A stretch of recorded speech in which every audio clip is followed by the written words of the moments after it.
well, but her need to do so was not known until today, and so there was not time to post this. So while she is present, she will not be voting this evening. And that said, let's get started in our usual fashion. And if you're able, please stand for the Pledge of Allegiance.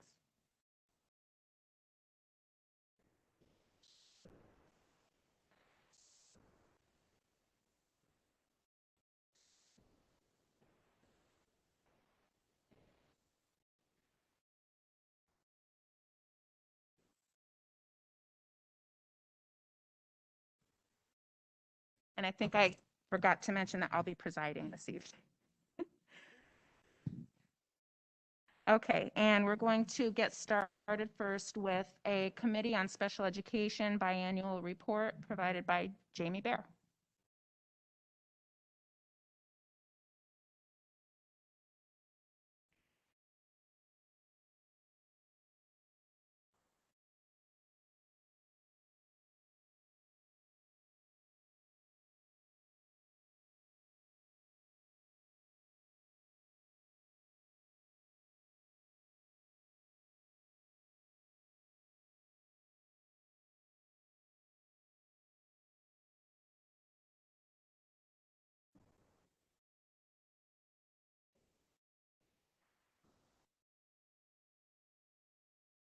Can you hear me okay? Yes. All right.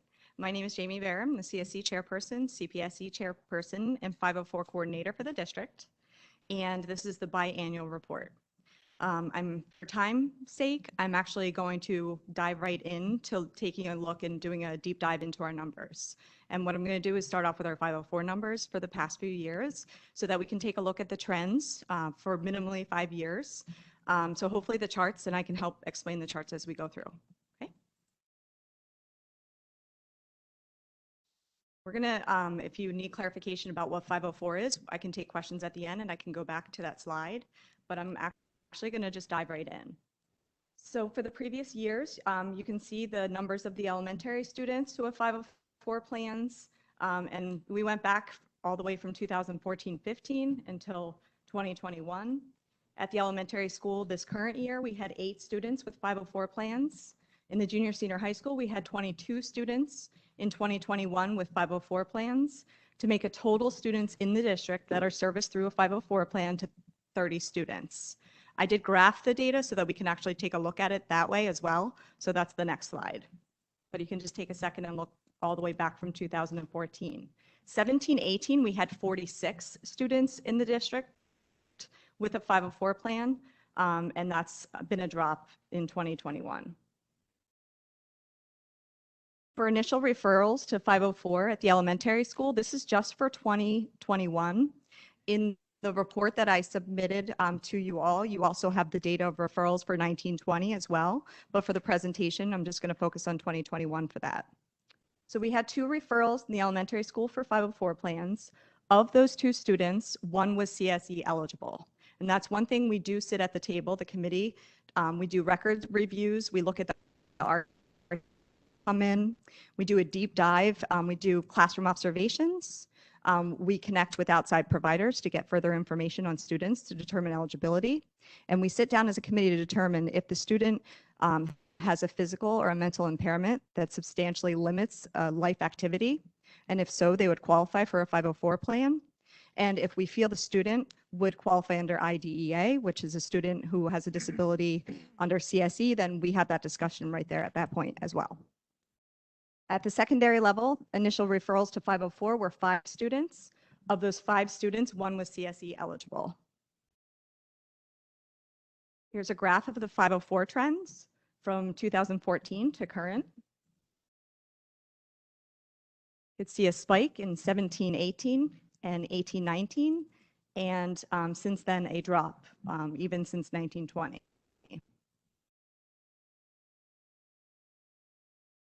What trends do we see from the data? The data reflects a decrease in the overall number of students served under 504 when the data is compared over a 5-year period. We have a recent increase in the number of students being referred for 504 plan due to anxiety. This trend is being recognized as a concern nationally for public schools. I don't think Lake George is alone in this. What are our goals for 504? We want to ensure appropriate evaluations are completed for those students suspected of having a disability. We want to ensure access to reasonable accommodations, ensure periodic reviews and reevaluations of developed 504 accommodation plans.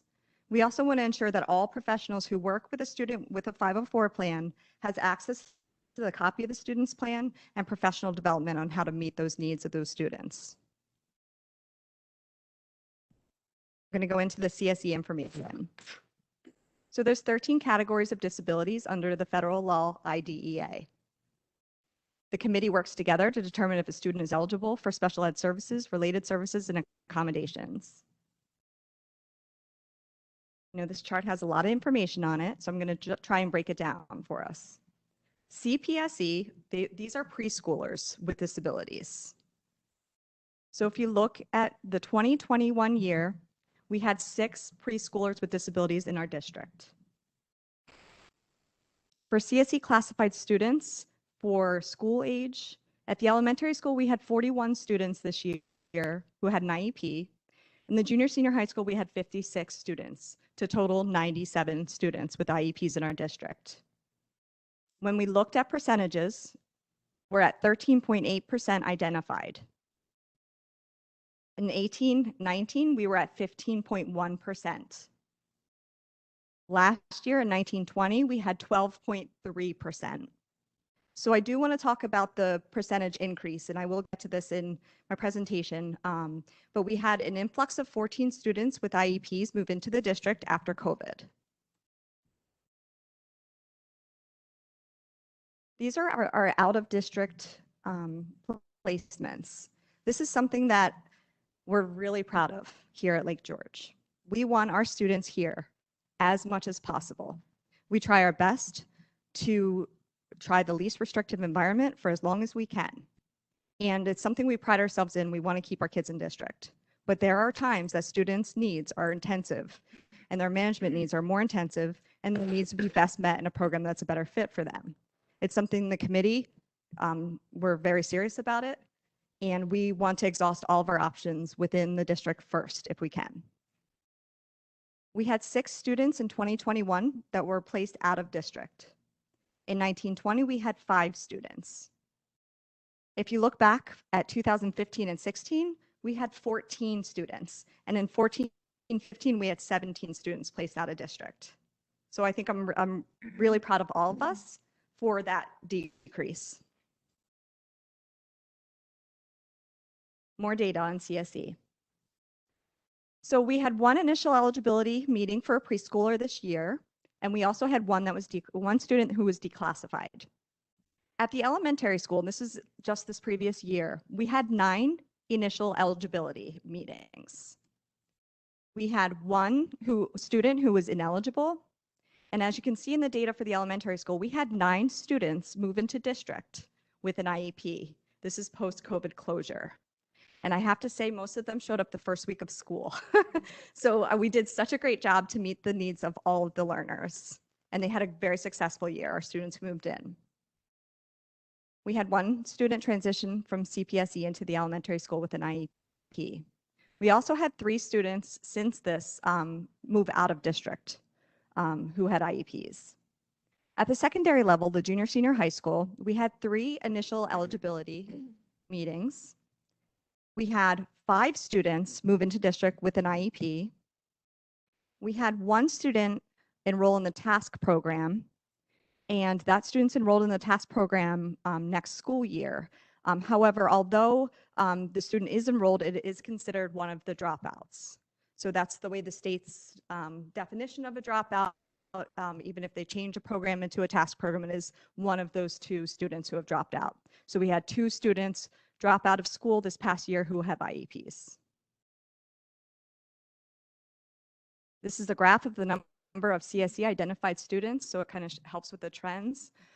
There was a little bit of a change. So in 19-20, as I said, we had like 12% identified, and we're at 13.8%, which is not terrible. It's definitely under what the state would consider an issue at all. But for our size school, we really should be around 11% is what CASDA, when they had a meeting with me, that would be like a goal for us. But I know that we do everything we can for the students and what they need, and that to us is the priority.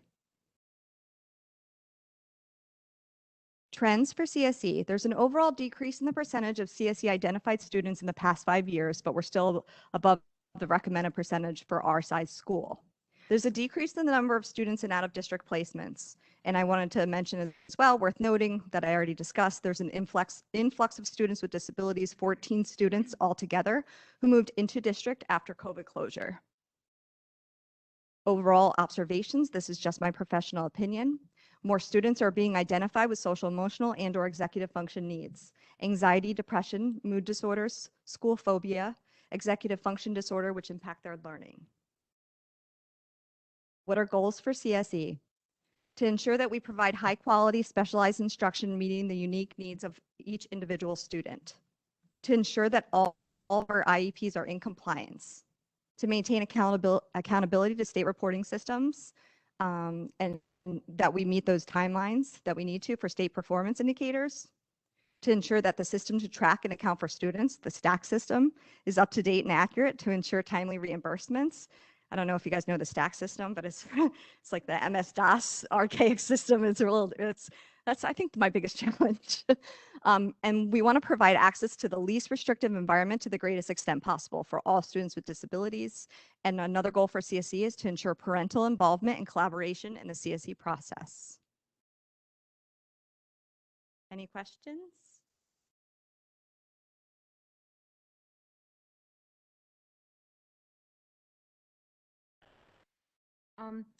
When you look at trends, whether it be 504, CSEA, is there comparative data with other districts? You know, I think CASDA did a little bit of that in their report. It's not something that I took a deep dive into. That is something that we probably could include in the next biannual report if that's what you're requesting. But I'm living and breathing here, and Well, I'm not really requesting anything. Exactly. Yeah. So I haven't necessarily. compared, but it's something that we could possibly look at. But I think our CSE committee works so hard to just really become close with our families and our kids and do the best that we can to meet their needs that we're not looking at that. But I do know that we're under what would be considered an issue with our percentages. However, I do know that we're 11% would be probably what we should be going for, what we should be for our enrollment size. Okay. The kids that you bring back from, say, BOCES or placement position, how do you determine that they're being more successful back in the district, and do you care cost-wise or something? Yeah, I mean, when the CSE committee meets, we don't discuss cost, and we don't really let that play in any of our conversations, which is really important. Understandable. So what we do is that we when you develop IEPs, you have IEP goals, and at the meetings, we're talking about how that student's progressing with those goals. And then also, we have a student who was in residential for a year that's coming back, and we want to do a least restrictive environment, and that student was ready to do that. And we pride ourselves that they've met their goals and that they were able to go to the next step, a step down program. So it's something we're annually looking at. So just because a student's in a placement, we're not like, okay, they're there for the rest of their high school career. We're really looking at it during annual review to say, okay, how's the student doing? Can we try a more less restrictive environment? I think that's one of our goals for sure. Can I ask one more question? Yeah. I'm just curious, student drops out. What's the procedure to get them back? So I would have to say for the two students that have dropped out, we held about 5 CSE meetings throughout the year and exhausted every possible service option, visits home, social worker going there, trying virtual. We did virtual. We even had the student coming in to do virtual out of Katie Chapman's classroom, just to provide support. We got a one-on-one TA to provide academic support for the student who didn't necessarily have intensive management needs, but, we were just anything that we could possibly do to help that student. And we never gave up on that student. So, they stopped coming. It was still the daily phone calls. It's still, Chris Mondella going to the house, Scott Smith going to the house, Ken Wilson calling the family, the CST team talking about them weekly. So, we met with the CST team every week, and these students were on our radar for a long time. Thank you so much. Yep. I know the work you do is so challenging, and I think you're a great job for us. Thank you. Thank you. Thank you.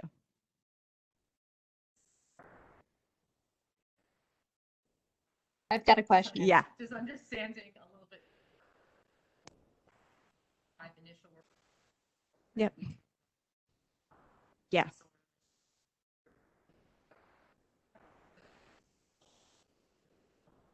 Yep. So first of all, we take a look at how they're doing academically and where their skills are. So we do an evaluation. So we look to see if there's gaps in their learning, first of all. So does their impairment, how much did it impact that they have a skill deficit? Do they need specialized instruction by a special education teacher? Do they need a related services?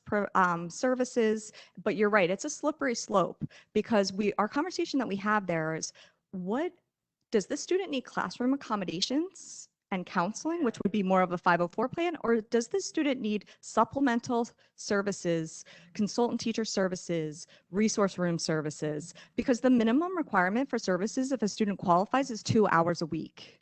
Does the student need a minimum of 2 hours a week of consultant teacher services, or it's 3 hours if it's consultant teacher and resource services?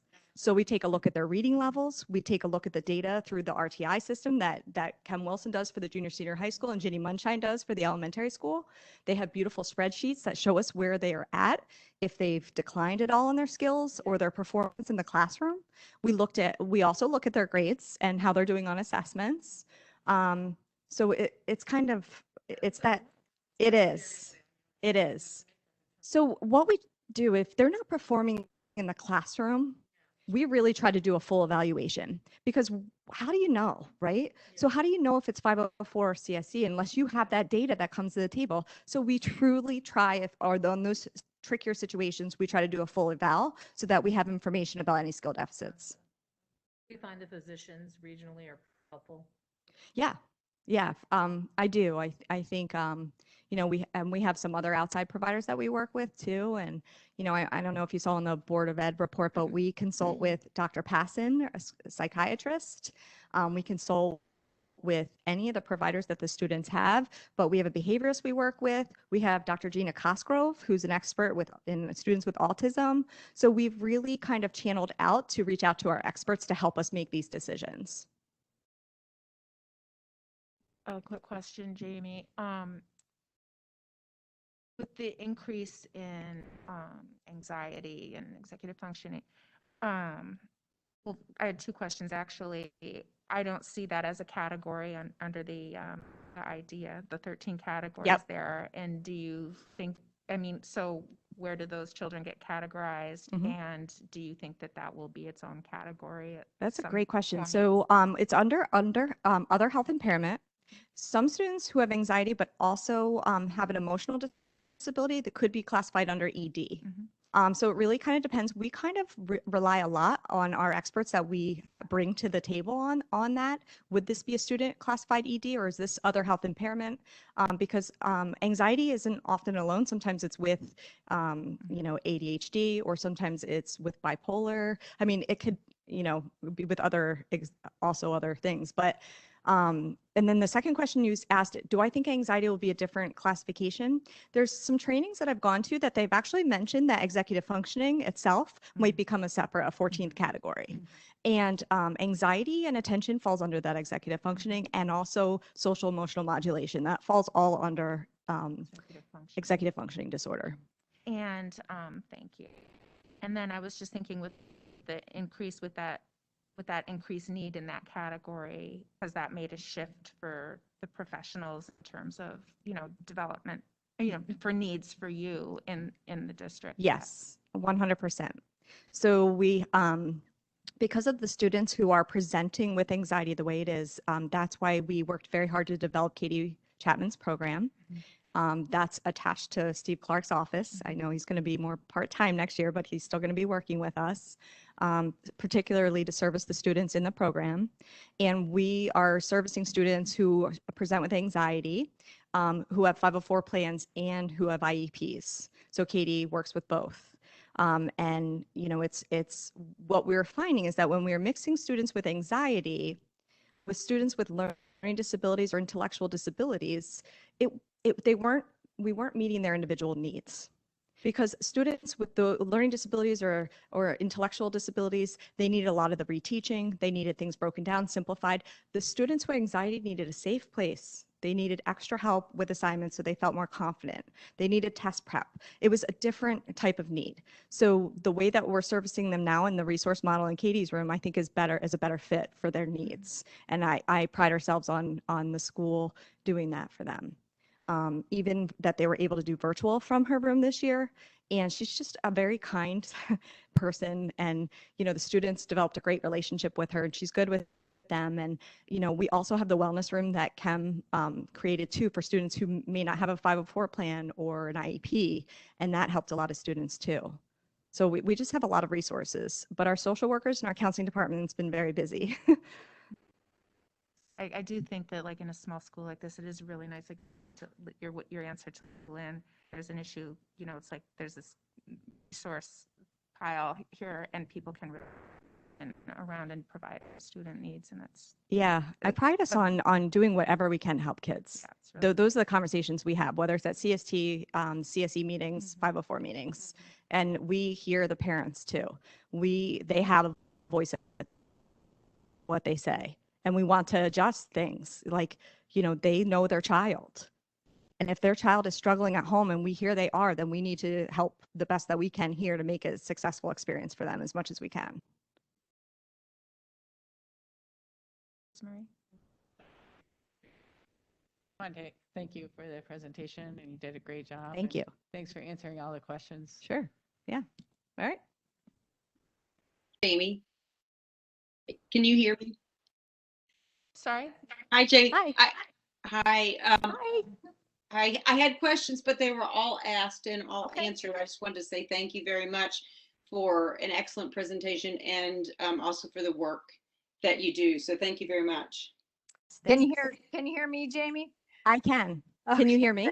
I can, thanks. I just have one question. I want to applaud you for the work in keeping students in district, and that was a significant number change.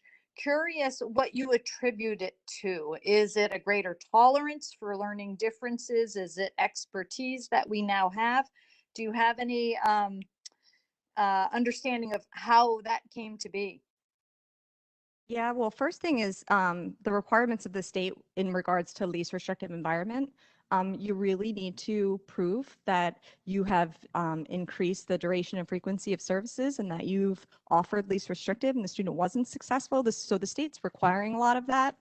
And then I think I attribute too is that we are very flexible here at Lake George. Like I said, we will exhaust everything. We will be flexible in all of our approaches, whether it's changing the learning environment, whether it's an after school program that we're helping the students. We just go and we go above and beyond the 2-hour minimum required of services. Like if you look at our numbers, you would say per special ed teacher, it doesn't look like our numbers are that high, like their caseloads are high. It's not the number of students so much, it's the amount of services. We really do, like we're in the classrooms with these kids almost all day. Our elementary teachers that co-teach are with their students from the beginning of the day till the end of the day. So that's way above what we're required to do, but it's what the students need. So we exhaust all of that first before we need to send them out. But there are tough conversations that we're like, we know if the student's not progressing and they're not learning, that we have to look at other options. And Right. we want the student to feel comfortable in the learning environment too, but we do try to exhaust all of those things. But the other thing, the third reason I think we have less students going out are the experts we bring to the table. So having Dr. Passon, having Dr. Cosgrove, having Kelly Brock, our behaviorist, come, having the doctors consult with us on it, getting outside evaluations. There's been times we paid for evaluations with a neuropsychologist, and we just feel like maybe our testing didn't really show the student and how they learn best. So the district ourselves, we have asked for an outside evaluation for the district to pay for. These are all the conversations that are happening at the committee level. Thank you so much for all of your Yep. hard work and the presentation today. Appreciate it. Thanks. All right. Thank you, Jamie. Okay, up next, we have the elementary update with Mr. Conway. Sure. So on behalf of the administrators, I too want to thank Jamie for all the work that she does being a strong advocate for our students. supporting our staff the way that they need to be supported in order to make this happen. And it is a mindset that everybody in the department, all of our teachers believe that we're to do what's right for our students, but that comes from her leadership. See some of our special education teachers out there. Definitely is a mindset. But thank you for all the work that you've done to get us in that place. So as always, summer is a very busy place, both buildings, but at the elementary school, I want to start off, as always, each summer, Bridget Crossman for all that does in our library. See opportunities that she provides for our students, in addition to our staff members that go in, sometimes Board of Education members or administrators who serve as celebrity readers, help out covering the library in some manner, helping Bridget and Renee chance so that they can run those programs. And our kids have been in Wednesday for those reading circles and signing out books, and it's not that way in a lot of districts, and we're very fortunate, and Bridget does an amazing job with that. Also, while it's not a school-sponsored program, I do publicly want to thank Kathy O'Brien for the work she's doing, and thank the town and village for what happens providing that program for our students. They are afforded a program like no other from the Youth Commission and the PEP program, which certainly provides support to our students in the summertime in so many ways. And you think about this past year, some of those opportunities just to communicate with other kids and just to have a really good time. And summer has been wonderful for our students. So hats off to everybody in that program. We have about 40 students participating in our Jumpstart program.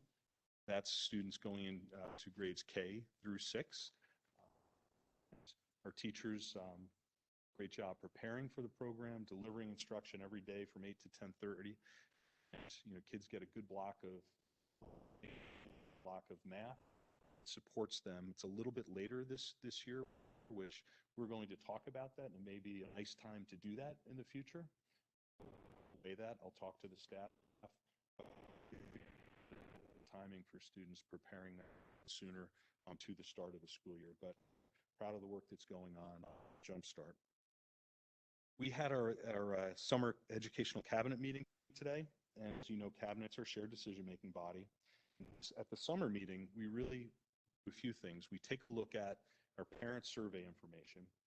This year, we had a lot of surveys because of all that was going on, and so we used our Leader in Me survey, which is parents, students, and staff members providing feedback on a multitude of different topics. That information we review, and that helps guide us in some of our goal setting. Obviously, the goal setting that's happening at the district level through the Spark Committee is also going to help us as we form our building level goals. I can tell you our staff is very eager, excited to get the school year started. We spent a lot of time talking about procedures, and despite anything that's going on now, we're in such a better place than we were at the start of last year as an understanding of, you know what, we made this work last year. We can really make this work this year for our students. So I'm excited to get started, and again, our staff truly is ready to go. Also excited about new staff that's starting in September. Some have been appointed already, and others on the agenda tonight. And some are out here. Sarah Dillman and Jessica Egan voting on those appointments in just a bit. But we're hiring some excellent educators. We really are, and we've lost some tremendous people. But I'm also excited about the staff that we're having join us to do great things for our kids. Some upcoming events, just to make you aware of. On August 25th, 10 a.m., we have our kindergarten orientation where we have our new kindergarten kids come in with their parents. They get an opportunity to see the classroom and get adjusted. Some of those students have been going to our Jumpstart program, which is wonderful. And also on the 25th, we have a new student orientation for students that are transferring from other schools into the elementary school. I get a chance and other members of our staff to welcome the students and their families and make them feel comfortable. As always, there's more work that needs to be done, but the building is in really great shape. Clothier and Carl Denton, our staffs have done a really amazing job. Building's looking good. We have some moves here and there to make it really shaping up, so we're feeling good. Questions? coming in. We have 32 as of today.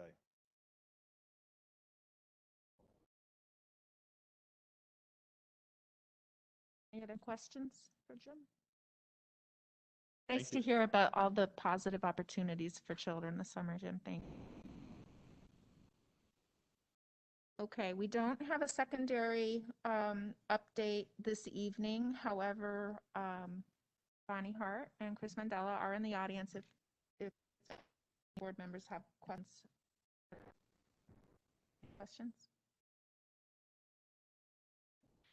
On we go. Thank you. Onward to the superintendent's report. Mrs. Nick.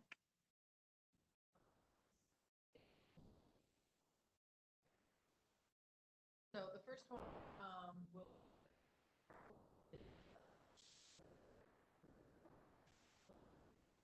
district required.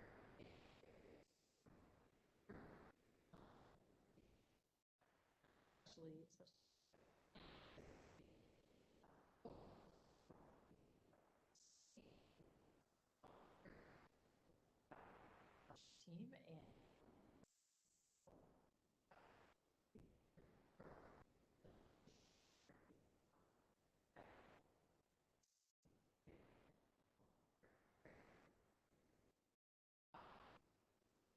committee.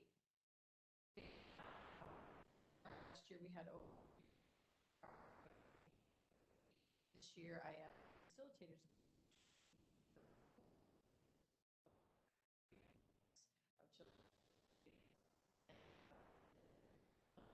And I just want to really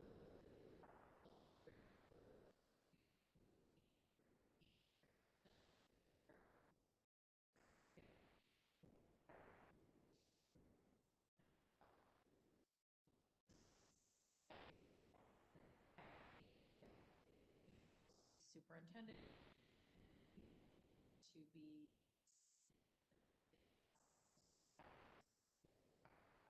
next step in this.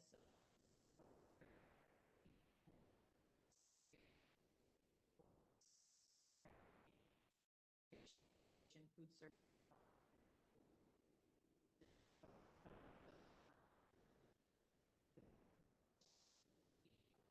To us and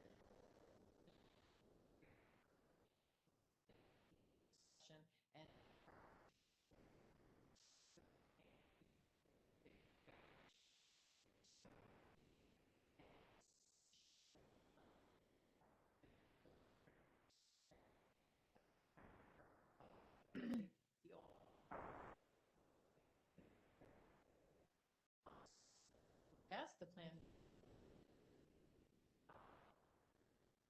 nice, clear, and CSO level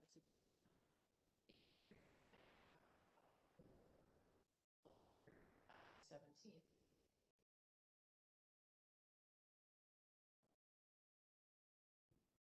Let's sing a song. You don't bring me flowers. So on the 17th, the hope is I have given out to the facilitators what the BOCES is looking to do, which is to have a plan that would really be about community transmission and almost again, like we did last year, when there's low transmission in our area, what masks would look like, what outdoor sports would look like, what indoor activities and the like. That's just a couple of, and then when you go to the intermediate, then you go to the high risk, and then when we're in the red zone. And so we'll be talking about that for a couple hours and putting that plan together. And then we hope to get that plan back approved, and then we would share it out in a community forum on the 24th of August, where we will be inviting people and sending something out so people can join us virtually or come to the auditorium and ask us questions. Does anybody have any questions about that? Okay. Katie, Trish? Okay. A quick note that we are later on today going to be accepting the resignation of Kim Wilson Pemrick, and it dawned on me today when we were going through some of her closeout items that she's the DASSA coordinator and the Title IX coordinator, and we're not supposed to have any type of lag in that. However, I am proposing that I have a conversation with my admin team to talk about those specific titles, and then I'm hoping that the board could agree after our Audit and Finance Committee to have a special board meeting to appoint someone and bring in a fourth board member after that meeting. So if that's okay with you, that'll give you some time to talk with the folks about who we'd like to appoint to that. When is that meeting? That meeting is, I feel like it's the 25th, Sarah, isn't it? I don't know. Yeah, the 25th. So if that's okay, I will get back to you at that time. I will send that out on Thursday themes, what everybody's thinking, and then we can move forward with a special meeting and Sarah can notice it. And then last, we have my goals. So these are my draft goals. I've given them to the board to take a look at. I did have a quick email conversation with Tricia about an item in question and made a small minor adjustment. But the overarching goal again is around creating a culture of mutual respect, connections, communications, and a lens on equity.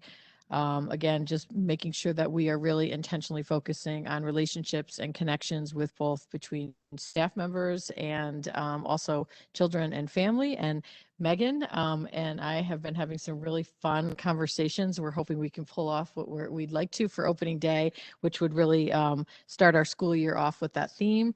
And then my 3 goals that I'm hoping to move forward with is like the idea of the purpose and the promise. In a world around us that we have recognized that diversity and inclusivity and equity are areas that we should really just be hypersensitive about. We know that sometimes connections or food service or some of the things that services or things that we thought everyone had, they don't necessarily have. And just to be really understanding of that in how we're moving forward with our strategic plan. I have been in contact with CASDA around just having some different discussions at our leadership meetings and moving more away from the agenda to more of a real discussion about diversity, equity, and inclusivity. And I've been having these conversations recognizing that, you know, that has to really be an expert to have those conversations because it can get a little messy very quickly. And I talked to this group, they're called Common Board, maybe to have a retreat later on after we work from the inside out on this item, but just for the leadership team to come together and have a common understanding of that ourselves before we bring it to our shared decision-making bodies. Also, I know that I have been really trying to weave in the idea of restorative practices. We've had Sweethearts and Heroes here, but I also would really like to be talking more and bringing someone in to get us some more common knowledge around why we would use restorative practices versus the discipline approach. And I am reaching out to some folks that could help our leadership team learn together. So again, working from the inside out and building that capacity from within. As far as systems, we are already moving forward with the reopening plan. The district code of conduct is underway with just the invite. And I really aspire to open up dialogues again with restorative practices that fit and how they fit into the code of conduct. And it's really a nice marriage because as we get through the code of conduct, we're going to have to be looking at our discipline practices. Also looking at, the possibility of our culture and climate committee and also having a DEI committee with common understanding and languages and resources. Our APPR plan, Bonnie, Megan, and I will be working with the principals around the changes that need to be made. That's more of a mandate. And then our professional development plan needs to be re-upped and reviewed.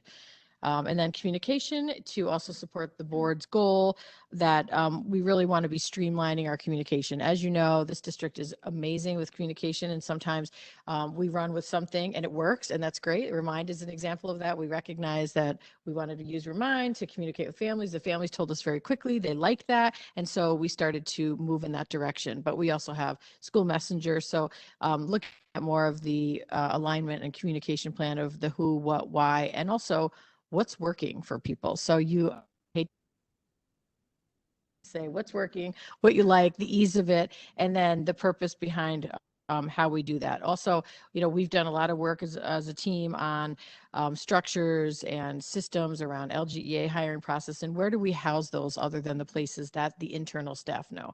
So those are some of the items that I touched on for aspiring goals if COVID takes a backseat this year. Just kind of a shameless and restorative practices, Adirondack Area School Boards.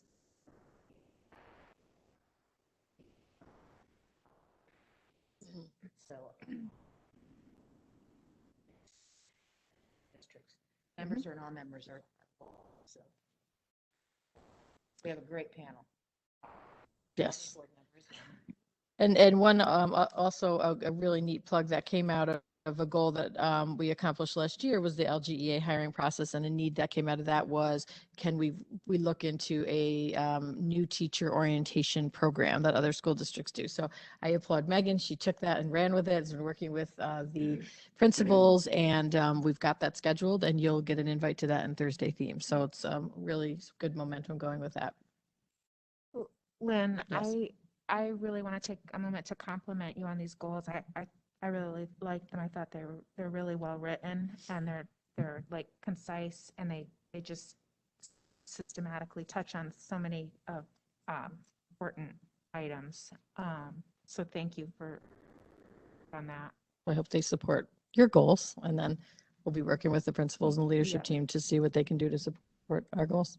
I- Thank you. I had one thing that I was just gonna add, like the overarching goal. I don't know how you feel about this, but it almost seemed like it was more like a philosophy, like an overarching philosophy rather than a goal. And I didn't know, because I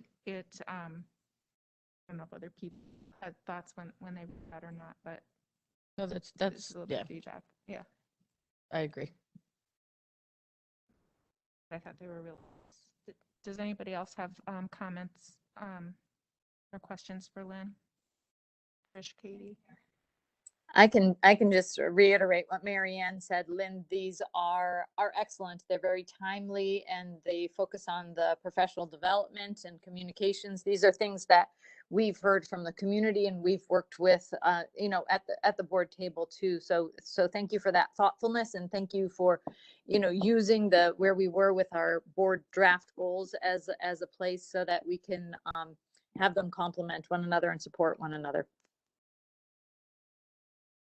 And someone in the audience just asked if a parent could ask a question, and I'm just wondering, can we have a public comment period in the near future? Okay. Thanks for understanding.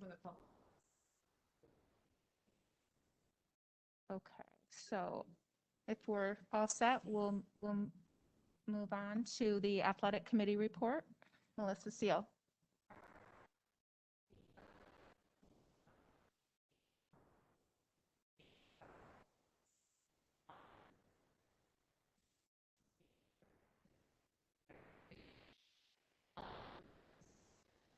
Pilot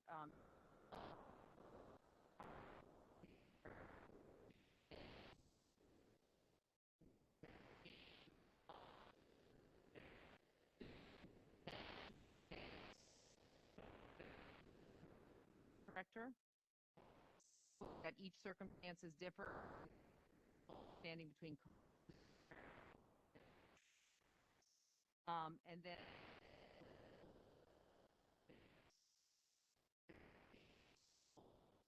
how we'll handle just safety and fairness.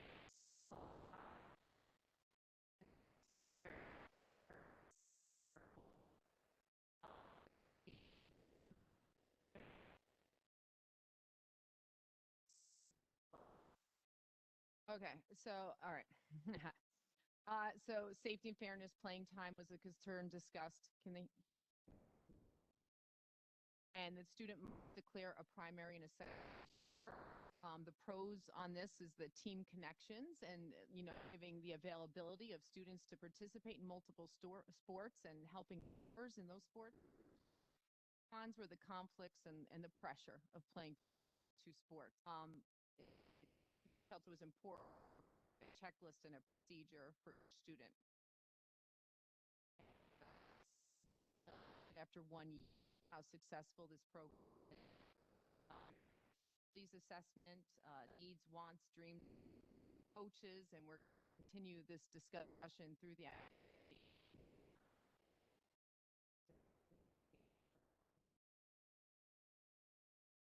That the number two was that the second thing we talked about in the meeting was the facilities assessment that Mr. Manny did with all the coaches.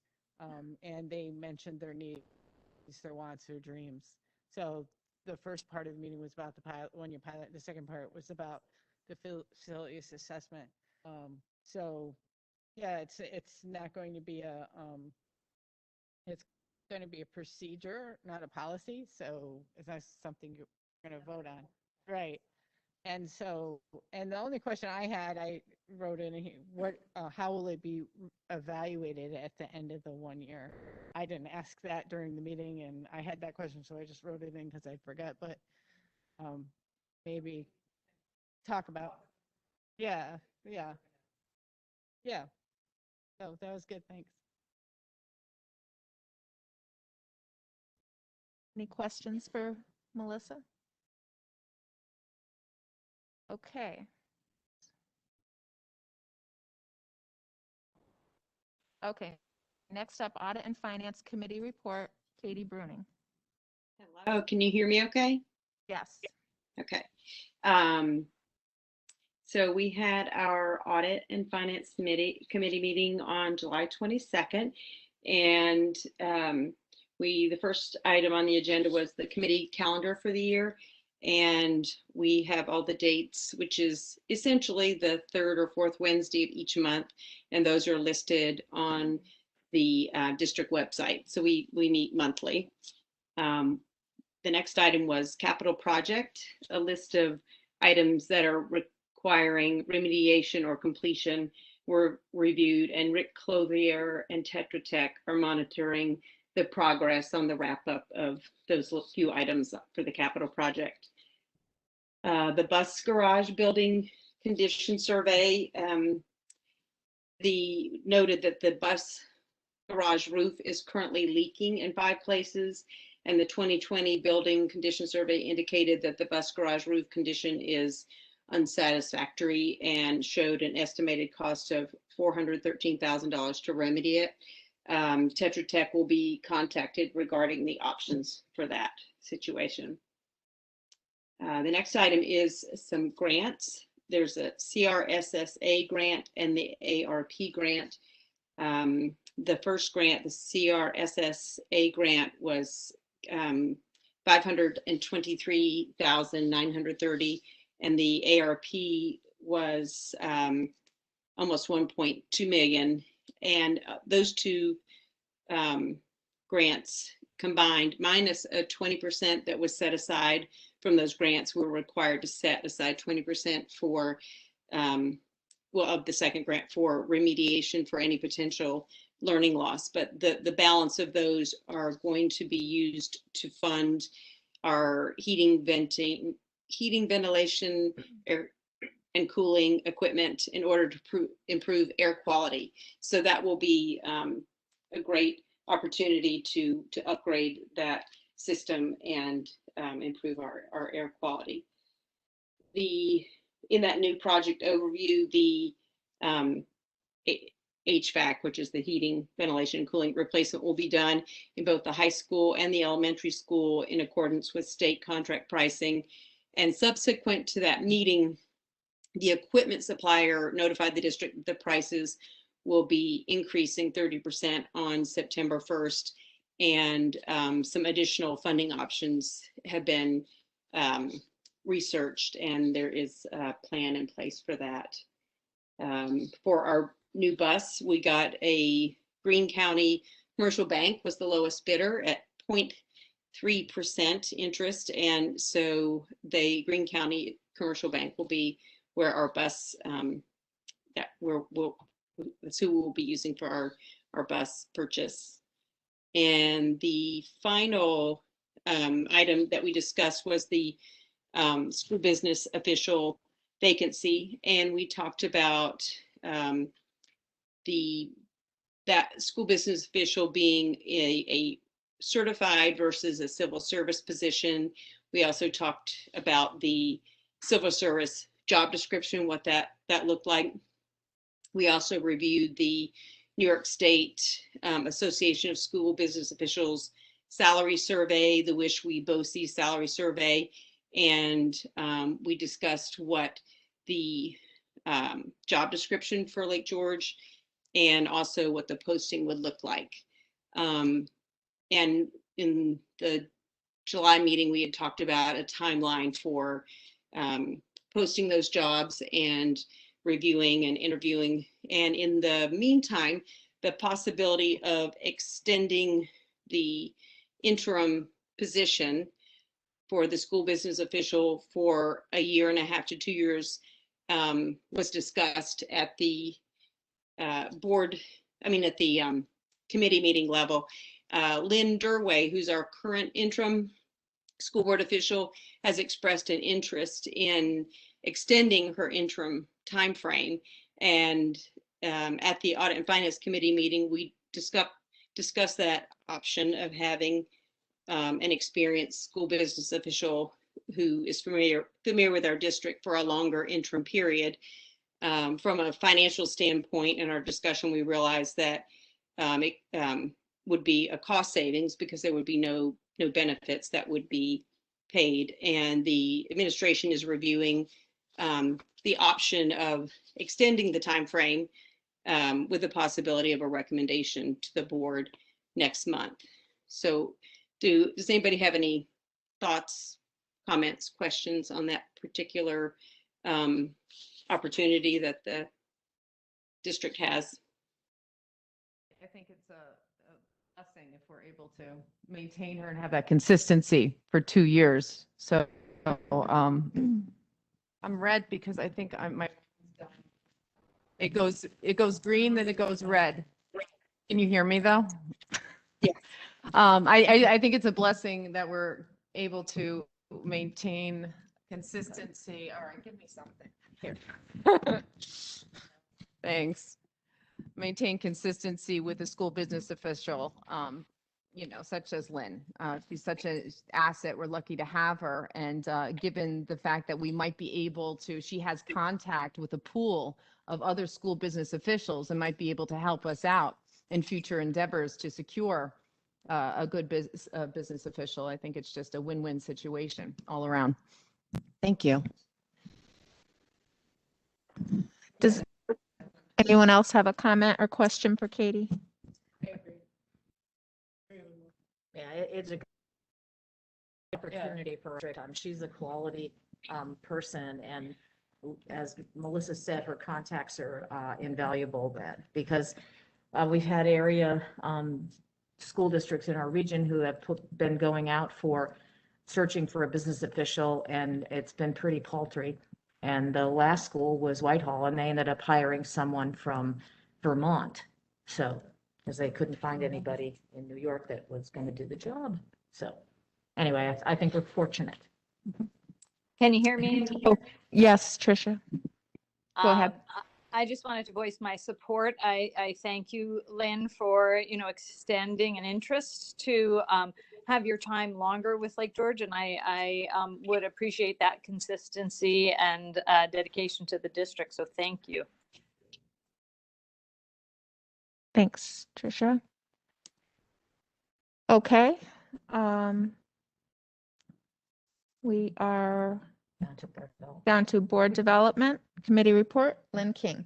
Well, my report will be short. Between travel and my grandchildren, I don't have my report ready. So I apologize to Sarah, especially because she didn't get it for the meeting. But by the end of the week, I'll have all my notes put together for you, because there's a lot of dates on our evaluation process and upcoming trainings and retreats that we'll be participating in to keep ourselves in the loop. So I apologize to my board members, but you will get my information. It was a productive meeting. Okay, thanks, Lynn. Next up, policy committee report, and that's me. Since last month, the policy committee was able to successfully complete electronic review for one policy. Dignity for All Students, the 7550 policy, and that is up for first read this evening. And as you can see, that we've got 3 policies up for second read: sexual harassment in the workplace, sexual harassment of students, and non-discrimination and anti-harassment in the district. We have received our quarterly updates from Erie One this past month, and so we currently have additional policies under electronic review, and we have lots of policy goodies on our docket for our next policy meeting in September. And that's it for me. Questions? Thank you.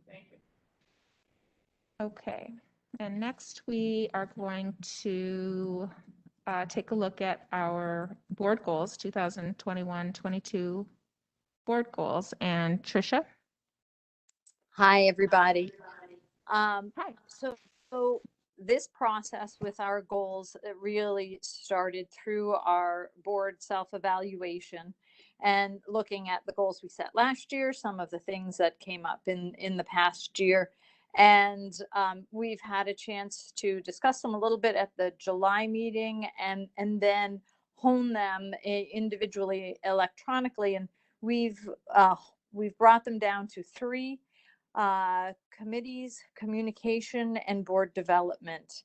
And the committee process is really an evolved process from a time where, I think that this board in Lake George has come a very long way in streamlining and organizing our committees, and we're really taking it to a next level this year. So defining the charges that we have, the roles and responsibilities of both board members and any district committee, standing committee members.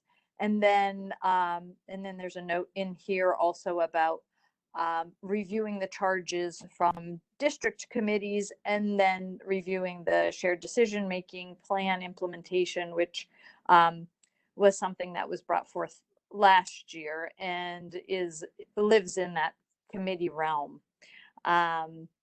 Any comments about the committee goal?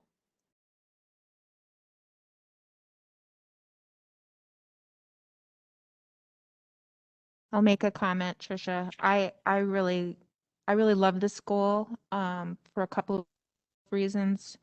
I think first of all, it is like foundational. It's a foundational goal for us so that we can feel confident and purposeful in our committee work.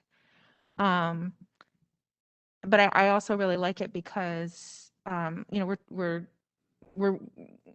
can maximize our productivity and the good that we can do in our committees, but we're also experiencing like the same sort of processes that other committees, would be experiencing in the district, and it just feels so cohesive and positive. I just feel really good about it. Tricia, I just had one comment, or the rest of the board as well.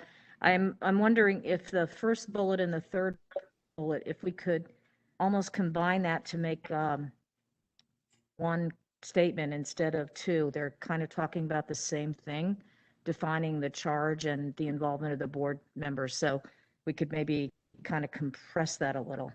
Any thoughts on that? Sure. And I guess the differentiation was really that, it's up to us to define our charges as board members, but then there's also setting the expectation that we're going to ask Lynn, what are the charges for the committees that are district level, that may be ad hoc committees or standing committees, so that we're not involved in creating those charges, but we're asking what they are so we know that there's definition for other committees that aren't board level committees.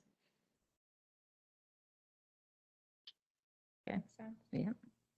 That makes sense. That makes sense to me, Trish. And I initially, when you said that, Lynn, I thought, oh, okay, that makes sense. And I do see the difference in that. And I echo what Marianne had said about the efficiency. So much work is done at the committee level. So I'm glad to see a goal focused on this. And And I like that, we're talking about the board committees but also have the awareness of the district committees and their work.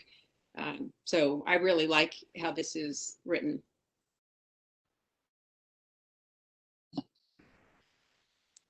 And then in talking about all the goals that we set forth, the board development goal, I'm happy about the advocacy piece because I really want us to step up legislatively and through NISBA in a delegate, through a delegate role, but in other areas as well, to make sure that we have a voice in a larger stage and that we're making sure that we're getting all the necessary information and, disseminating it, appropriately. So I really want to make the push for that advocacy and that legislative agenda moving forward.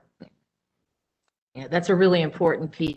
And we're fortunate in this area. Our CSOs have a tremendous advocacy committee. NISBA does a great job for school districts advocating. We're really fortunate. So to try to become a part of that is important for the district. And just to give some clarity on the SEL is social emotional learning, DEI, diversity, equity, and inclusion.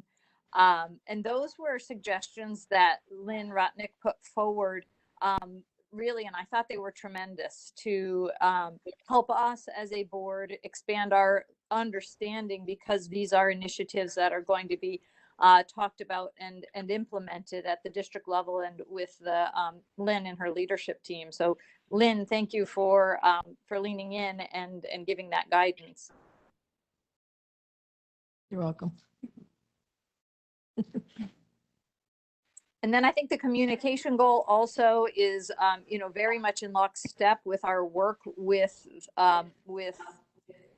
feedback we've received from the community, conversations we've had with our superintendent over a number of years. And I think this is the most streamlined we've gotten with the idea of working on our platforms. Anybody else have insights or comments about the communication goal? I think it's great. I would just going to say that the update website to provide user-friendly access to forums, we'll have to dig a little bit deeper into that, because when we did update the last website, it was, it's like a year-long thing. So are we talking about updating the website, the whole website? Because that's huge, or is it like, let's look at a way to simplify and streamline headings? And we can have I think we'd probably have to have like an ad hoc committee just to talk about that and decide how to prioritize our time around that. That's a really big one. That came specifically, I think, out of policy, where we kept seeing policies that were requiring forms that were available to the public and wanting some sort of a home that was easily accessible for these forms that we know we're legally obligated to provide to stakeholders. Yeah, I don't think it was necessarily an overhaul of everything, but more making sure that the update would be making sure that there's a home for them within the existing website. I mean, that's what was the discussions in policy. I mean, if somebody has a grander idea, have at it. I think that's what we were thinking in the policy discussions. So would there be a preliminary step before updating the website? I'm not sure how else we would word that to say, explore digital platforms for mandatory forms and notices. That might be a bit much. Maybe we could do improve access of forms and notices on the website rather than using the words update the website. Yes. Okay, improve user-friendly access. I Yes. like that. Okay, excellent. Yep. Yeah, just Because we don't need anything else really big this year no. with what we have ahead of us. So. No, and that was really just, trying to get the mandatory pieces. And the we did have an overarching goal. I really like the idea of the philosophy that Marianne mentioned and that Lynn adopted. Are we interested in having an overarching philosophy? I think if we did, I would just state that we're looking to be an exemplary school district, but I don't know if it's necessary. What do folks think? Well, I think that's a really good idea, but I think these are board goals, so I think we should contain it to board. Yeah. And district is, certainly we're part of the district, but it is our board that we need to work on. So I would suggest that we just keep it simple to board improvement. But I agree with you outside of that. I would like to say that, Megan and I, as we've moved through and looked more deeply at the strategic plan and reflected on the year to come, the past year, that it would be an aspiration, I think, as we move forward, is to try to get our entire community and our board wrapped around the idea that all of these things are connected. So we shouldn't have board goals, superintendent goals, strategic plan, building goals, shared decision made. Like at some point, that really needs to be the bigger understanding and greater idea of why we're all doing this with the students in the center. And I likened it to a puzzle piece or a home with bricks and mortar and how it all fits together. But we sometimes come up on these timelines so quickly that we forget that these things really need to all be synergy and synergize together. And I think that would be something to be really looking at next year, is how does all this puzzle piece surround our students? I think we should try to get that diagram from Dr. Brooks that we kind of Gapstopper. created in our first workshop with him. I mean, Yeah. if there's a piece of paper big enough to put that on. I mean, it said exactly what you're saying. The students are in the center. That's our nucleus. And it goes out from there, so. But as the stakeholder and the teachers or teacher assistants and, people who clean our buildings, where do they fit into that? And where can they see themselves living in this? And, Well, we were all parts of the whole. right. So that's just something to be thinking about as we move through the year. Very good. Agreed. So folks, are we happy with stating the three board goals as they are for the year ahead? With the one modification. Yep. Yep. Yes. Okay. Yes. Excellent. Well, good work, everybody. And thank you for that collaboration. Thank you, Tricia. Okay, up next, we have our first public comment session. And I don't know, did people sign in? There's no sign up. Okay, so I guess we'll start here first and then go to virtual. Kemp, would you like to? And if come on up. Oh yeah, so I'll just, everybody, there's a 3-minute time limit. We know who you are, but you can say your name. There's a 3-minute time limit.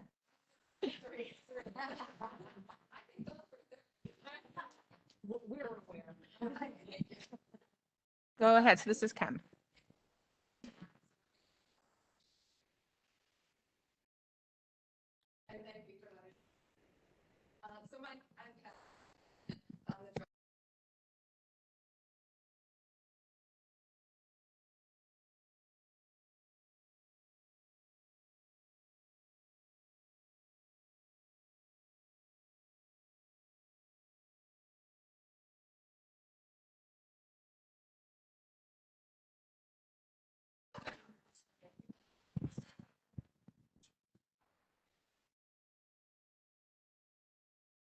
Okay.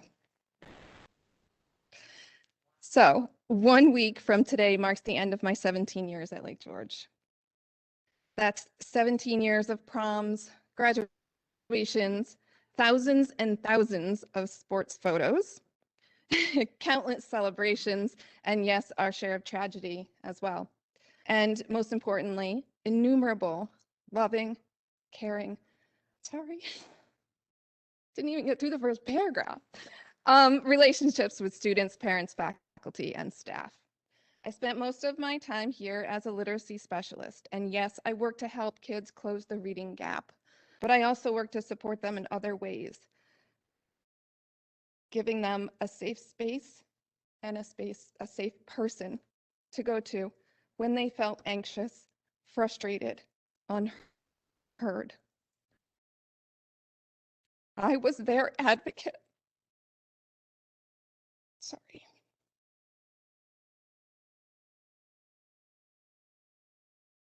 When they couldn't advocate for themselves.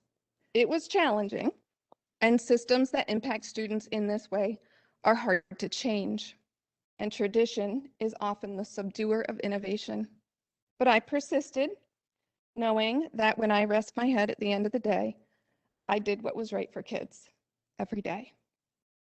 A few years ago, a leader took note of my endeavors, my strengths that extended beyond the Reading Center, and with her support, I earned a new position, one in which I could support students on a broader systems level, much like we were discussing all evening. Despite barriers, I worked to establish systems of support that extend beyond academics. Among others, the implementation of a trajectory model of chronic absenteeism focused on early intervention and prevention, a responsive RTI system that includes supports for executive functioning, social, emotional, and mental health that address the whole child, a kinder place for students focused on trauma-informed environments, social emotional learning, in the creation, implementation, and sustainment of the Oasis Room. While these are monumental accomplishments that allow me to rest my head at the end of the day still and say, today, I did what was right for kids, I did not do them alone. I'd like to thank the faculty and staff that worked hard on these various committees and are the boots on the ground delivering these services every day. I'd like to thank those in particular who took the extra steps and care to say during my most trying times, how are you and what can I do to help? Jana Harris, Erin Connolly, Jamie Bear, Megan Coker, Rick Clothier, Sarah Barton, Kate Dubois, and some folks here too as well. I can't name everyone. But last but not least, the leader who did lift me and gave me the voice and agency to make systemic change, Lynn Rutnick. With challenge comes opportunity, and I was challenged. And on difficult days, I would confer with Lynn. Over and over, Lynn would close our conversations by reminding me why I was there and why I needed to persist. Because it's the right thing to do for kids. And she continues this focus to this day. I think over these recent years of significant change, some may have lost their focus and allowed it to drift and have other less student-centered motives guide their thinking and decision-making. And now as I leave, I worry whether the systems of student support will be sustained or if it will fall back once again to privilege tradition over innovation. And I ask that you work to ensure the former. This goodbye is bittersweet, and I encourage all members of the board, faculty, and staff to keep your work focused on students and the systems that support them. And so at the end of the day, when you rest your head, you too can say, today, I did what was right for kids. And on a final note, I'd like to leave my very comfortable office space for the purpose of napping and relaxation to Don Corsetti. Thank you. Thank you. Thank you. Do we have anybody else in the audience who would like to speak? If you could just, oh, I'm sorry.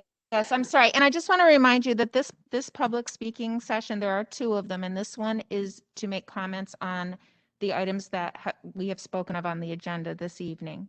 And the second public comment is for any other topic that you'd like to speak on. So it's okay to, first of all, I want to say thank you coming from a child that has dyslexia, not from that, but that's amazing. And thank you for your years of service to kids that struggle. So, and if you could just state your name and the connection. Yes, my name is Sherry McGlowan, and I am new to the district. My son is new to the district this year. And I just had a question about basically the superintendent's goals, you would say, that you mentioned. And first of all, I want to just preface too, I am on a hotline, so if my phone rings, I apologize, and I will have to answer it. But I appreciate all that you do for the kids. And I guess I just had a question on the piece on the DEI committee, and if that is part of, again, like if it's a board thing, it's a district thing, and what that looks like for the students. Like, what is that going to be part of their curriculum? And again, I support diversity. I don't want it to come from that perspective, but I'm just wondering, and I support inclusion. I'm just wondering what that looks like for, is that going to be a part of the curriculum for the students? And if so, also I had another question. You mentioned an organization called Cross Threads. Was that a different thing, or was that a part of, in support of that? So a goal is something I aspire to. So investigating the idea of having a district level, not a board committee, that explores diversity, equity, and inclusivity. And we will start that work with our leadership team, because we want to have that common understanding amongst ourselves and decide what that would look like, and who we could invite that to the table. So that will be my aspiring goal, and I will be giving updates on it. And Common Threads is CASDA is a group of retired and sometimes not so retired administrators, superintendents, and they come together and they know the districts, they know the people in the districts, they survey us for needs, and that came forward as a group that could really help a district like ours start having some of those conversations and creating a safe space to have them, so that we know how to create those safe spaces for others. And that's who that group is. Yeah. Okay. And that included in that was the, like, again, because it was kind of lumped in with the social emotional piece for learning, which Yes. I kind of see like a DEI committee and the they're very different. They look different to me. I don't know if that. I was just going to say too that the New York State Board of Regents has, so some of this is coming, there's expectations coming down from New York State, Yes. and it is coming into the like board level policy work. It's all kind of happening right now, like the Yes. beginnings of that. And I believe that through New York State, there are expectations that we develop a DEI committee. So it And- is being mandated by the politicians of New York State then, that the school committees have DEI committees? Yeah, we have policy suggestions that have come to us through Erie One BOCES. Suggestions, yeah. Yes, these are, and the policy committee has actually not reviewed it yet. We've received what has been sent, but we meet in September. So there will, there's more information about, the policy hasn't been developed or vetted through our committee process yet. I would also say to you, maybe you would like to volunteer for the Code of Conduct Committee, because that too, like I talked about that puzzle piece, we're doing our phase 2 of our strategic. We have a committee called Spark, and that it has a variety of different stakeholders, and we've prioritized items that are own and personalized for our own district, but also looking at the greater picture for New York State. But the Code of Conduct, we're going to start talking about some of these things, and that's the time to really dig in deep and decide if we're going to have some suggested changes. Okay.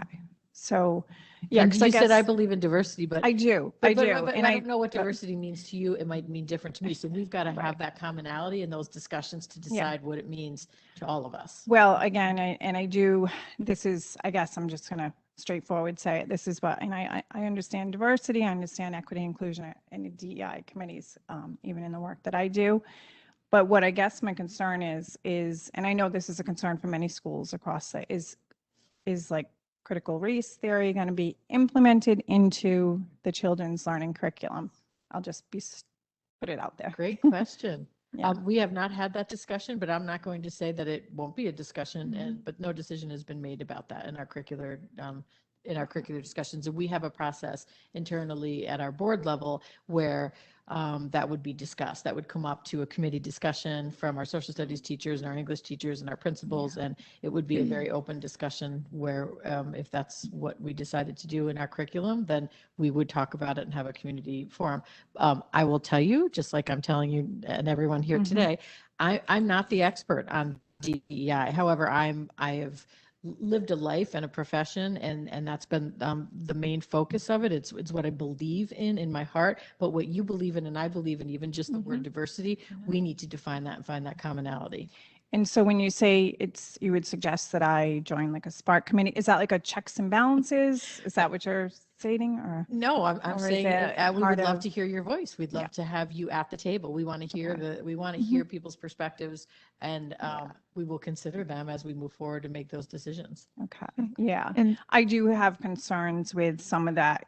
I do have concerns with some of that curriculum, and particularly like just in what percentage of time is dedicated to Sherry, it. like, I'm sorry, I'm gonna cut Yeah. you off because Okay. we're short on time and, Yeah. but I appreciate you standing up and asking your questions. Typically during public comment, we don't Yes. answer Mhm. questions necessarily unless it's a quick Yeah. response. Otherwise, we can take down your name and conversations can continue another time. But Okay. Thank you so much for Good night. sharing your perspective. Is there anybody else in the group tonight who'd like to speak during? Yep.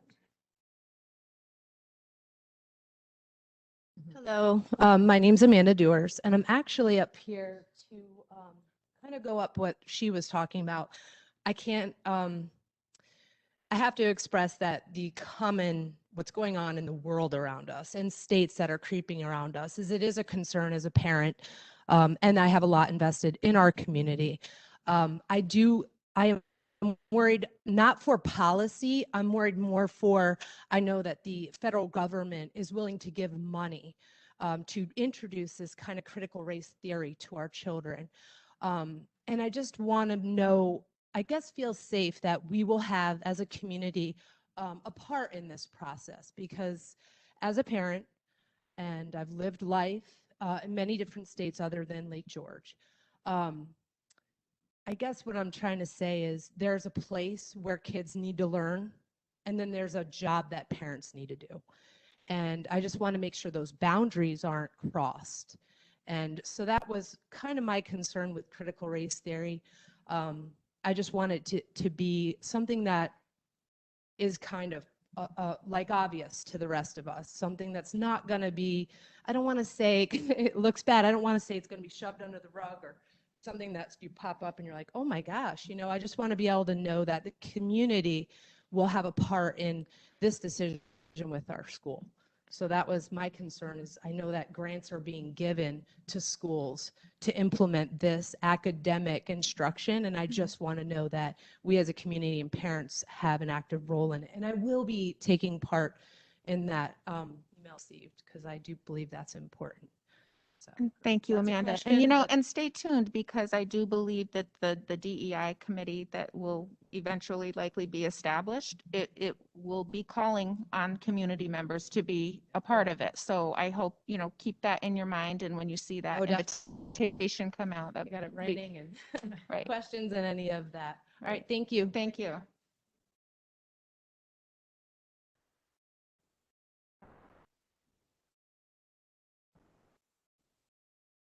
My son recently graduated. Be very honest with you, I normally anything off your microphones. I could hear that very well. Oh, So whatever shoot. you I'm were sorry. talking about earlier, I'm repeating it. Honestly, I couldn't hear a word you said practically. But I'm here because I happen to notice you have a choice and you're all wearing masks, most all. And nobody over here seems to be wearing them very much. And my concern is my daughter is going into her 11th grade. She plays soccer, and she had an overload of viral infection from the mask, according to her doctor. She even had to wear the mask during soccer last year.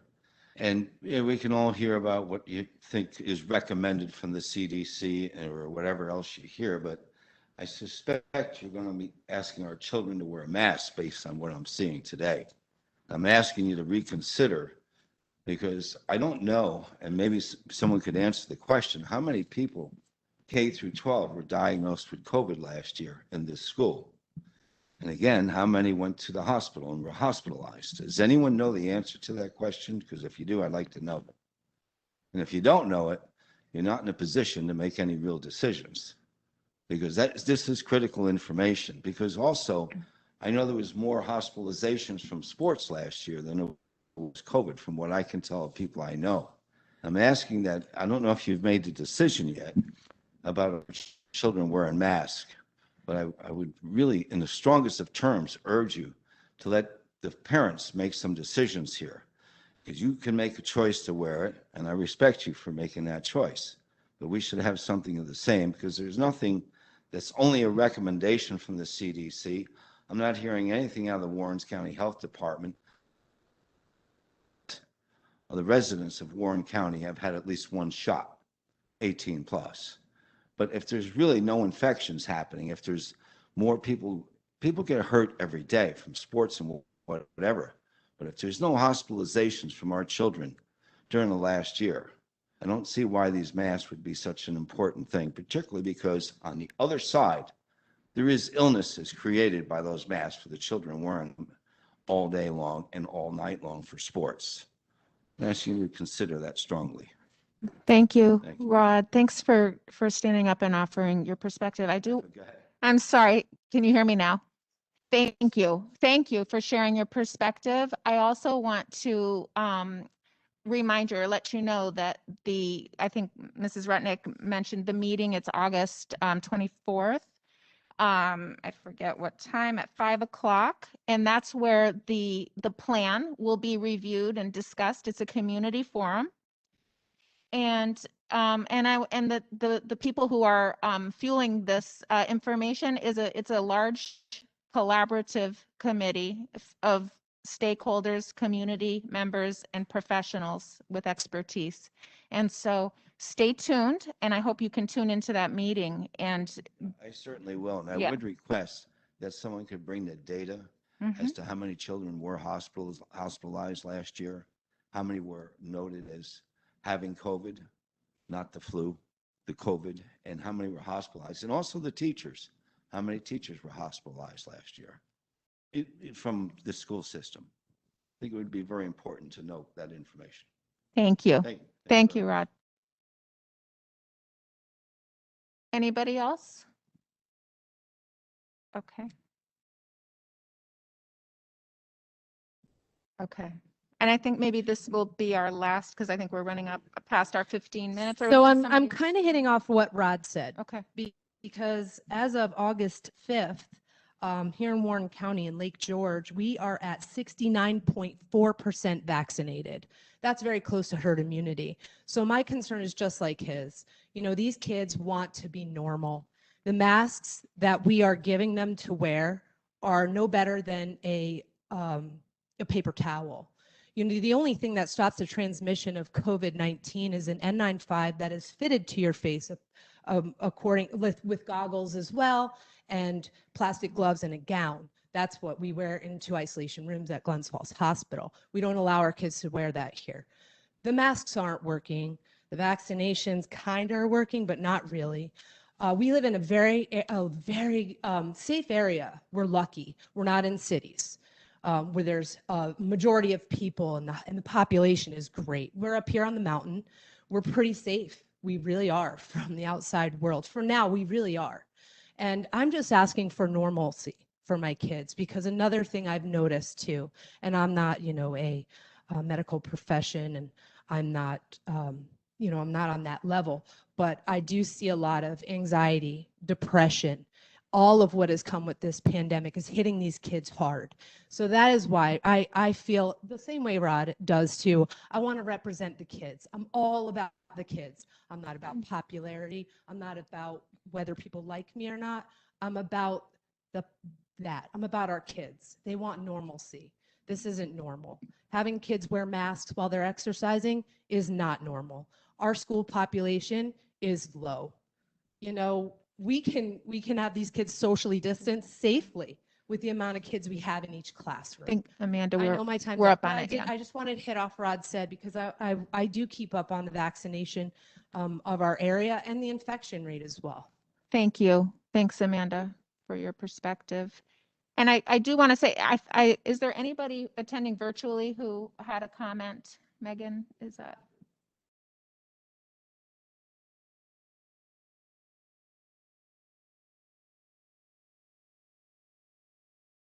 Excellent. Thank you. Okay, thank you, Lisa.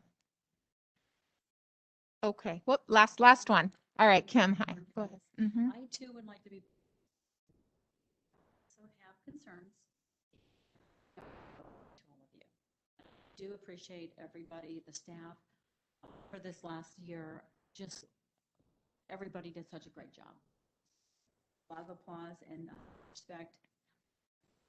Everybody spoke. My notes, they've covered everything. So I just wanted to reiterate that I oversee Caldwell Preschool, and I can just tell you we've had a very successful year, like the schools did, like George did as well.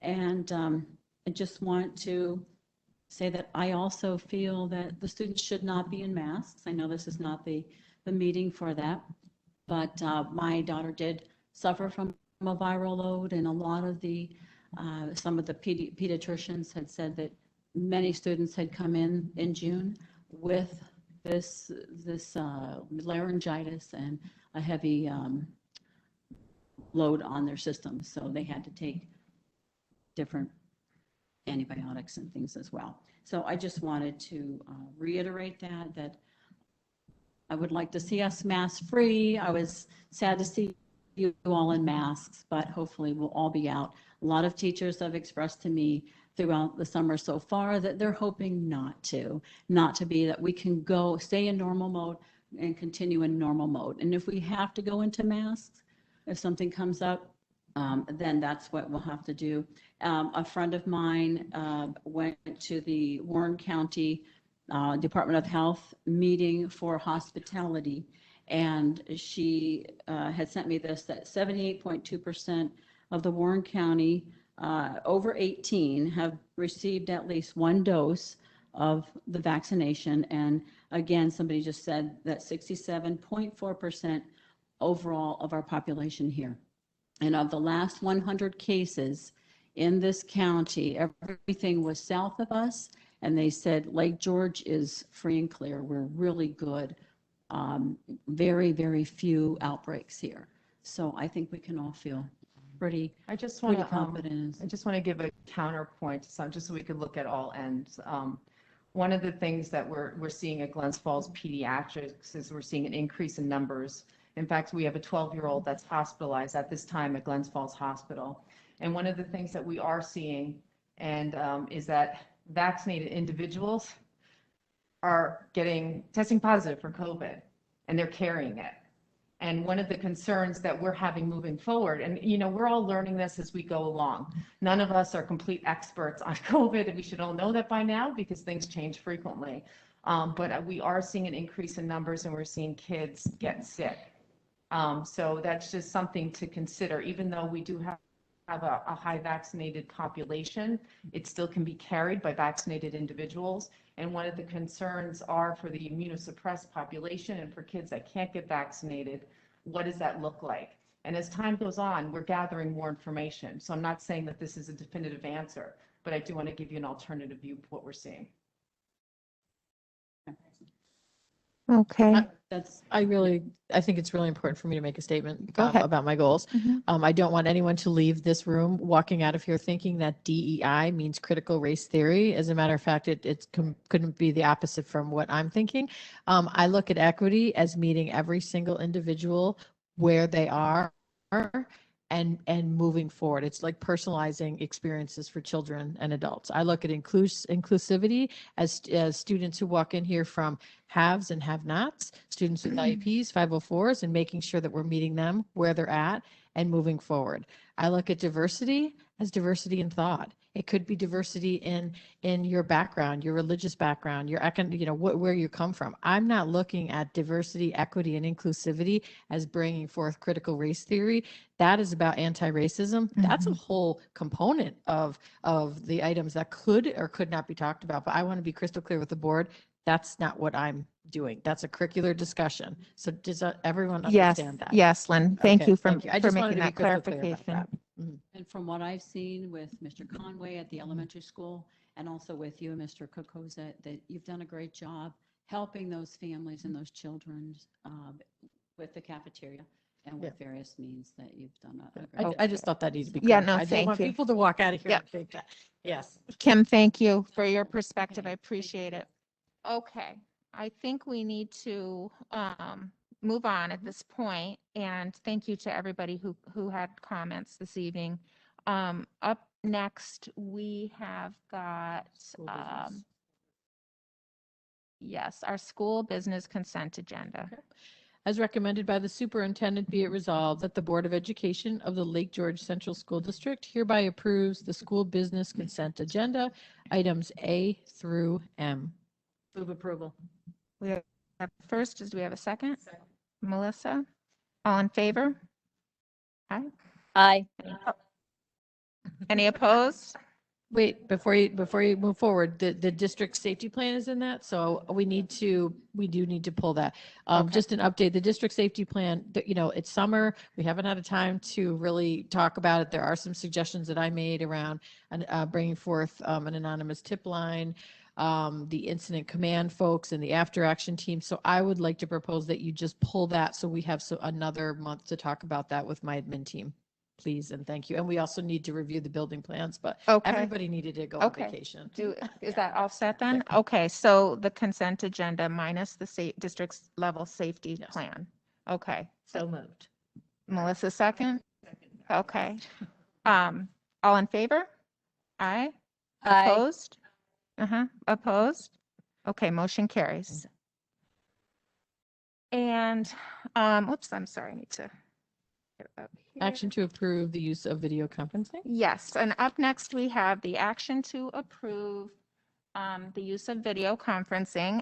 We have this item and we have another item, business item that needed further discussion because the resolution needed to be actually completed before we can, discussed and completed before we can vote on it. So, and I just want to clarify that this first item, action to approve the use of video conferencing, it's a bit of a misnomer, the title of it, because video conferencing itself is already legally permitted, but this resolution, what it does is address any parameters for implementation of use of video conferencing. And so you draw your attention to the lower part of this, there are options to choose from. And so I'll ask you guys if anybody has a thought or comment regarding our options there. Well, I'd like to talk about it a little bit, just that I think it's good for the board to know the clarification. When this came up, I think there were some questions that came up and I asked them directly to Tricia. Is this so that board members won't be here on a consistent basis? And I think if that's the case, that we need to just be upfront, transparent with the public to say, maybe there's a health issue and you have to be home, Rosemary, and you say, Rosemary is going to be having, and then that would be noted. But I think that this is for reasons outside of our control, whether they're travel or business. And so this isn't a long-standing, someone's going to be gone for 5, meetings. And I just wanted to clarify that because I think that's important. When people read this, they might be thinking every time, are we not going to have somebody here? So, and Tricia, did you want to, did I cover it with that statement? Just saying that it's not going to be the norm. The wording is in the resolution that actually states that it is, that we all agree that that's not a piece that's up for discussion. I think it's embedded in the resolution that we recognize that our first choice would be all to be in person. Right. It does state, it is understood, right, that, where is it here?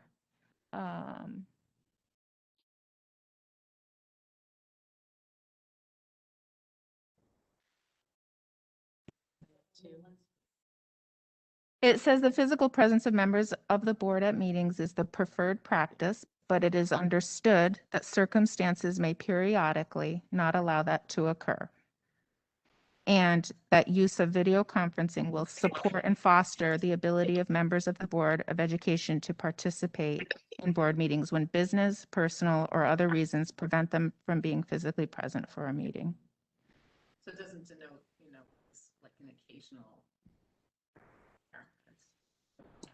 I certainly think that the last year and a half has taught us a lot about being flexible in maximizing folks' participation I know we have two choices there, and I think for the options for the section 3, and I feel like the second one is more in line with what the upper portions of the action say. So I would like to propose that the second one be the one that we connect to the rest of the action.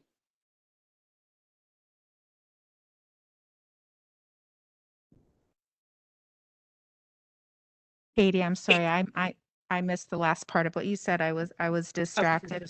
So Katie, in Oh, the, in okay. the options, she says the second option, correct, Katie, is the more Yes. viable option because it's going to be determined by the superintendent and the board president, meaning that there's checks and balances. It's not, you can video that you're going to be checking in and this is the reason why. And it's Right. on a case by case basis.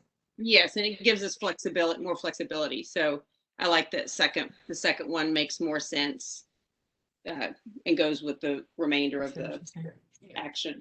One of the things that I thought about with this was the idea of the quorum. And I think that, we've had some conversation about it cannot be a official board meeting without the quorum.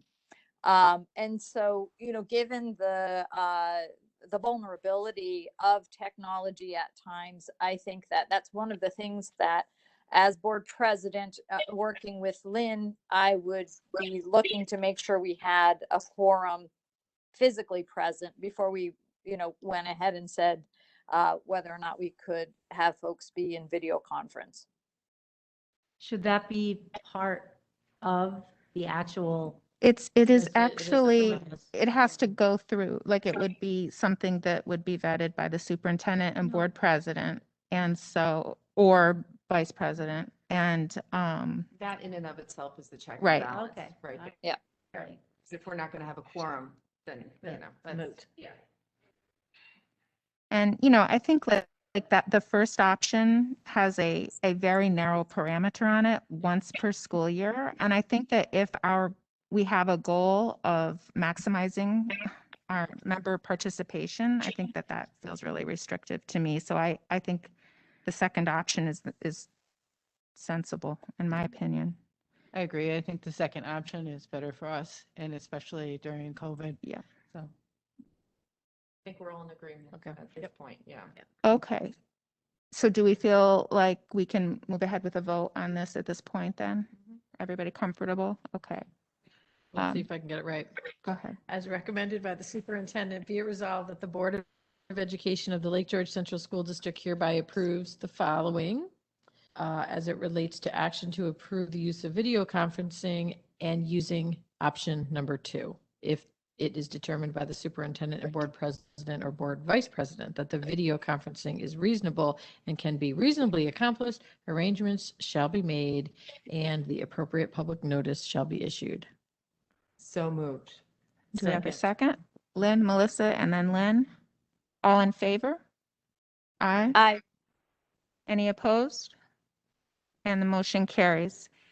And I apologize, I also wanted to just tack on to that, the example that we have this evening, if you cannot participate, you need to give adequate notice. Otherwise, you can participate, but you do not have the option to vote. And what is that? What is the time frame? Is it 72 hours? 72 hours. Okay. Okay. And then the second business item that we need to discuss is the action to attend the 2021 NYSBA convention and appointment of a delegate and alternate delegate for the business meeting, annual business meeting. And it was the delegate and alternate that still needed to be discussed. And so I ask who is interested and how people. I think we should have Melissa be the delegate again. She did a great job for us last year, and hopefully this board will pay more attention to the resolutions and the things that are put forth by our school, our state association that we're supporting, and have more discussion before we send a delegate forward. And Sitting in my living room. sitting in your living room. No, it was a difficult year last year with, it was a weird year. But yeah, I'm okay with being the delegate again. If there's any other ideas, I'm fine with that as well. Glad to have you represent us. So who's going to be the alternate? So alternate then, who's gonna, just in case, something can do the happens to me in New York City. Okay. So, Well, and the business meeting this year is prior to the convention and it is only virtual. Yeah, it's only virtual. No, All right, who's the alternate? I'll be the alternate. you're good with that? Okay. And, Are you doing sessions again? No. Sure.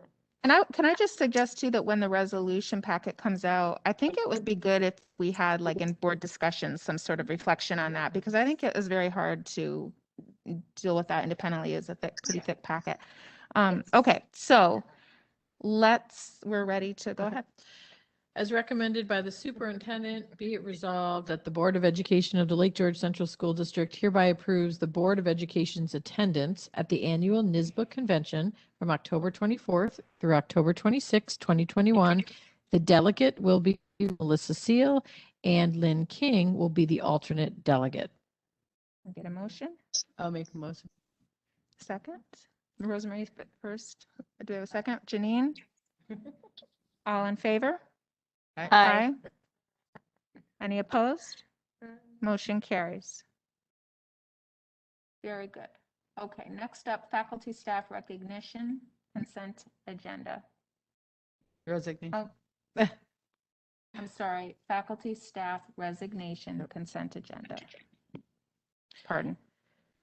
As recommended by the superintendent, be it resolved that the Board of Education of the Lake George Central School District hereby accepts the faculty staff resignation consent agenda, items A through C.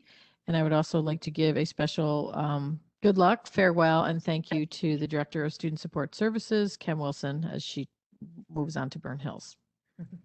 Very good. Can we get a motion? So moved. Oh, I'm sorry. Second. Okay, Rosemary, Lynn? All in favor? Aye. Aye. Aye. Any opposed? Motion carries.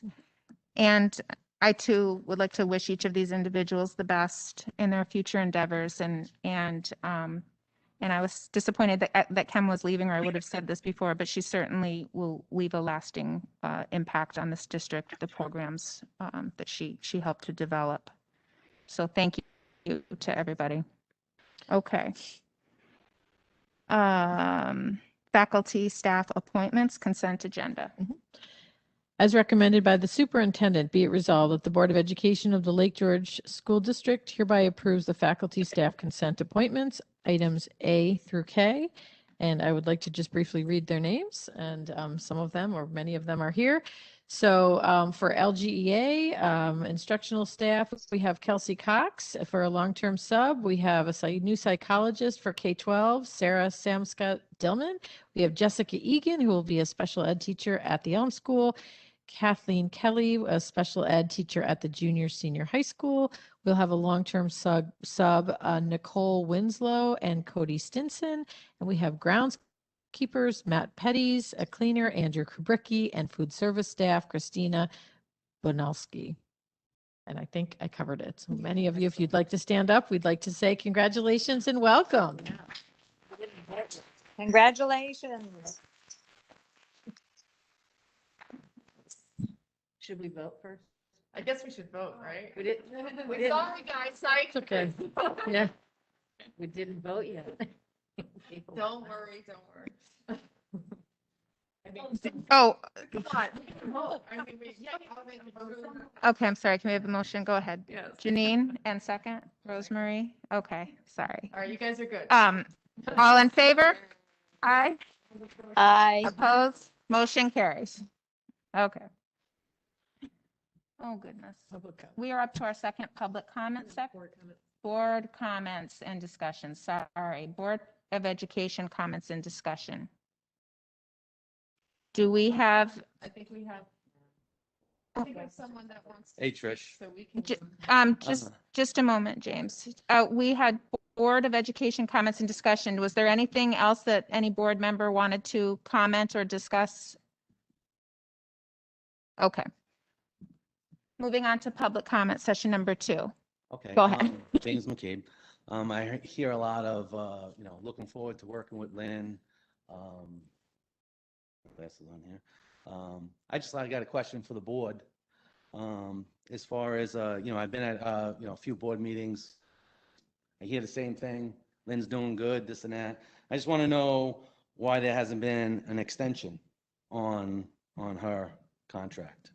Well, James, we're, As a board, personnel is not a topic for No. public comment in general. Okay. So I don't, How about, I'd like to take a poll on how we voted, and that is public, okay, on how we voted on the last contract extension. I'm not sure what you mean. That means I'd like to know how many people on the board were in favor of the extension of Lynn's contract. So, So I'm James, asking you to acknowledge whether you voted for it or not. James, I'm not exactly sure actually what you are talking about, but I will say that this is not a platform for personnel or a Q&A back and forth, particularly about personnel. So if you would like to make a statement, I would love Yeah, to I'll hear make it. a statement, and the statement would be is back up what you say. If you come to these board meetings and you tell the public that she's doing a great job and there's no extension, okay, there's something going on behind the scenes. And just so everybody knows, I know everybody left, probably people don't know, but common practice for the board is 3 years of an extension, right? There's always a 3-year buffer, right, Lynn? Okay, there's a 3-year buffer, okay? And that shows the superintendent that there's confidence in her leadership. I've been at these board meetings and I hear a lot of this stuff go on, great, Lynn, this and that, but your actions are not backing up, okay, what you say in public. And that's why I'm here, and I just want, and maybe it's a little uncomfortable, and I don't mean to be making it uncomfortable, but the fact is I've said from day one, back up what you say, okay? And as a board, you're not, okay? And I think all years, Ken Wilson was up here, and that I hope you guys read between the lines, okay? Because she was talking to you guys and the stuff that's going on at the school, and I'm not getting into specifics, but you guys know what's going on, okay? It's like a hidden agenda going on, okay? And you guys don't want to, you're all, up front, yes, all things are good, but behind the scenes, you're doing the wrong thing. And that's it. Thank you. Thank you, James. Does anybody else have a comment? Anybody virtually, Megan?